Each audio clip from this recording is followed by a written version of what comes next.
Welcome back to Core Crime Chronicles. I'm your host, Lish. And today's co-host, introduce yourself, is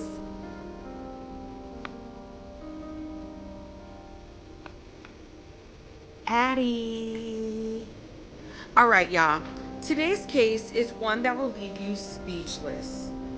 It's a story of family tragedy, mental health, and a system that failed to see the warning signs. This is the case of Debra Jeter, a mother whose desperation turned deadly. Killed my children. Excuse me? I just killed my children. Where are you? I'm in the abandoned house on Highway 77 right after you go underneath the highway. One of them's still alive. Hurry. Under what highway? You're on Highway 77 where? On Highway 77 right after you go under 35 going towards Milford. Get an ambulance out here to save the one that didn't die. Come on. Hurry up. What's your name? Call them. Have you already called them? Yes, ma'am, I have. Okay. I need your name. I don't want to tell you your name.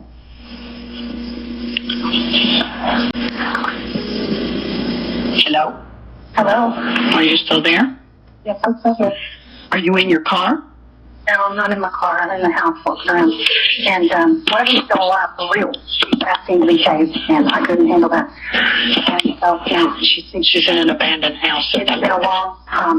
She might already die because she's bled out a lot. And hold on. What, baby? Everything? Oh, I found one. She said, please send her. Okay. Well, we've got people in route. Can you tell me what happened? Ma'am? Hello? Ma'am? Can you tell me what happened? I can't get the door open. You can't get one door open, darling. The front door, but y'all can come in when y'all get here. Why won't it open? I don't know. Hold on.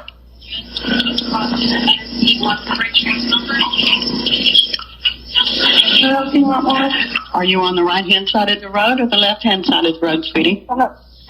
This house is going to be they know what's happening. Okay, they're coming. They're coming. I just want to try to clarify exactly where they are. Can you tell me what happened? Okay. I don't want to say. I don't see any lights. They're not coming. Well, they're on their way. My partner's getting them to you just as quickly as she can. Okay. How many?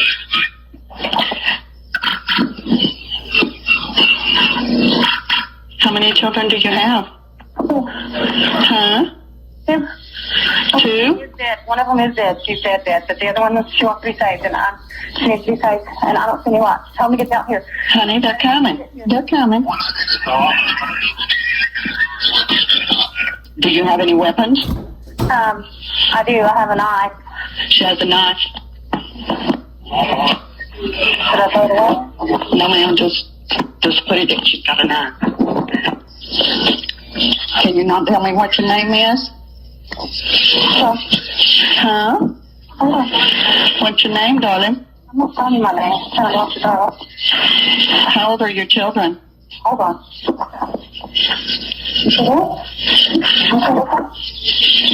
Hurry up. Honey, they are coming. They're on their way. You should be hearing lights and sirens. Seeing lights and hearing sirens. I'm gonna be with you if everything we understand. Are you still with me? Still with you. I'm on your way from the bed. Hello? I'm here. They're not here. They're on their way, sweetheart. They had to come from different parts of the county. Hold on, kid. They're coming.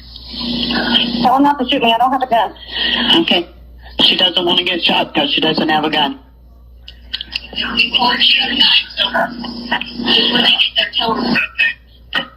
Okay. When they get there, I want you to lay the knife down. When you get the door open, I want you to lay the knife down so they can see that you don't have any weapons. Okay.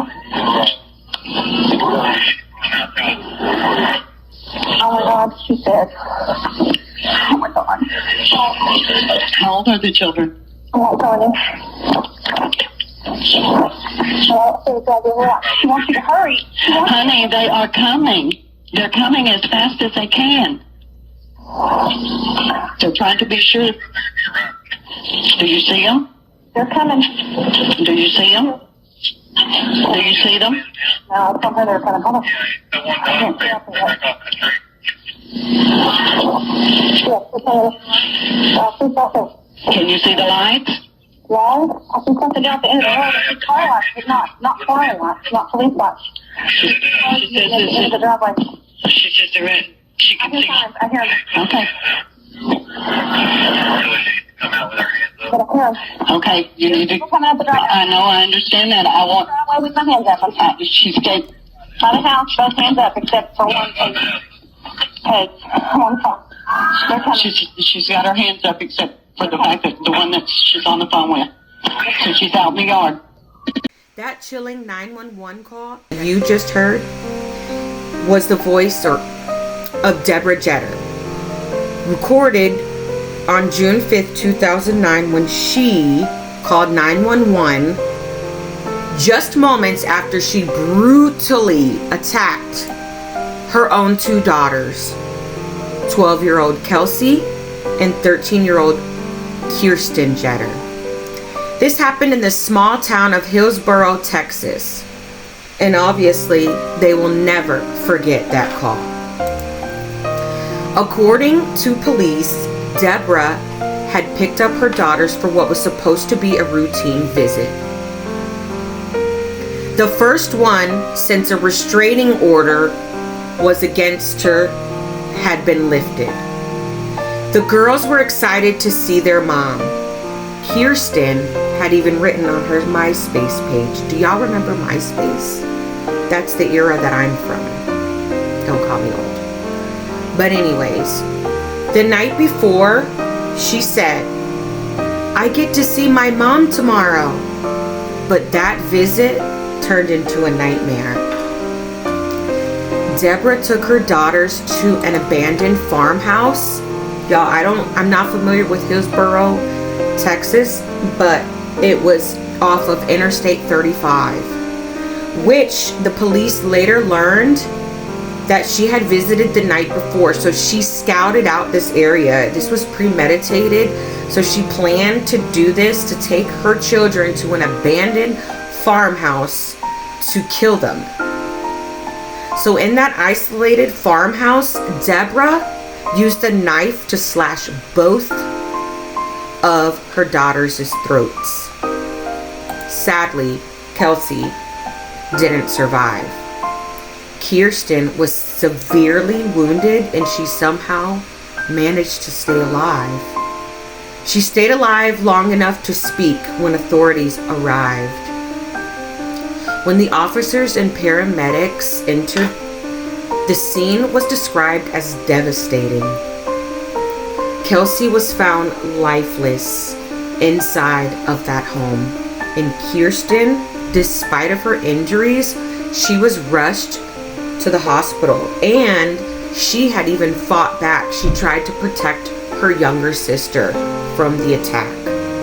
What courageous, brave Henri, especially as an older sibling, but regardless, sibling anyways, to protect your sister from your own mother attacking you. That's wild, but that their mom would even do that, you know. I just look at her and I'm like, how do you do that? So exactly, that's the question. What led to Debra, the mother, doing such a horrible act? So let's dive into this a little bit. So a month before the attack, Debra's husband, his name is Lee Jeter, he filed for legal separation. So there it is. That was the trigger. Their marriage had fallen apart, and Debra, she attempted suicide soon after the legal separation was filed. So was she looking for attention, or did she have some type of mental health leading her to that? I mean, the trigger was the legal separation. Then she attempted suicide as an effort for him to feel sorry and want her back. Or, I don't know. What do you guys think? The article says she was admitted for psychiatric care, which was a sign of deep struggle. So, a day after her suicide, Lee actually filed for divorce. So it went from a legal separation, she attempted suicide, then he filed for divorce. Oh, and get this. He requested, I know, it's crazy. He requested a restraining order. Not only against him, but to protect their daughter's safety and well-being. So, during Debra's stay in psychiatric care, the court reviewed her case, and the judge eventually lifted the restraining order. The judge judged believing Debra posed no threat to her children. So, she goes to this psychiatric care after attempting suicide. There's a restraining order against her, and it was lifted. The judge felt there was no threat at the time he lifted it. So it says that the father also trusted that decision. He wanted her to maintain a relationship with their daughters. And that's something that, unfortunately, what it turned into was none other. And after Debra's arrest, she confessed that she killed her youngest daughter and seriously injured her oldest. But actually, she tried to kill them both. It was because the oldest daughter fought back. And that's how she survived and tried to save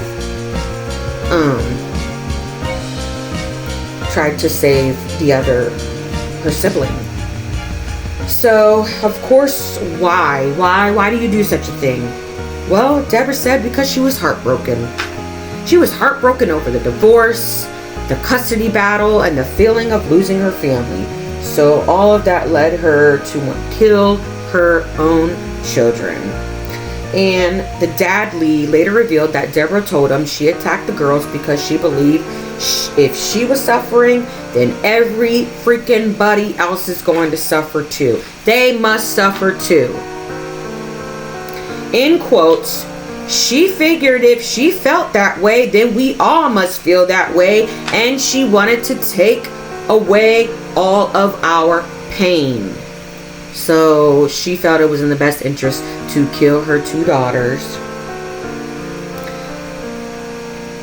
but only succeeded in one, and because to take their pain away.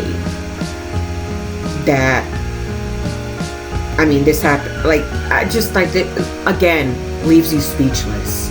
It's just so sad and unfortunate. I mean, she pled guilty to capital murder and attempted capital murder. She did not get the death penalty. She was sentenced to life in prison without parole, because Texas has the death penalty, to my recollection.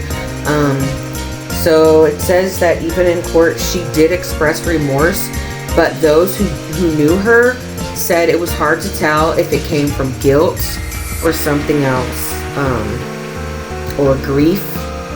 Was she sad because she killed and hurt her daughter? Killed her one daughter and hurt the other? Is that why she was sad or crying? Or she felt guilty?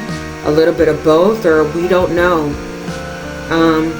Obviously, they're going to continue to live with that memory and tragedy. It's unimaginable.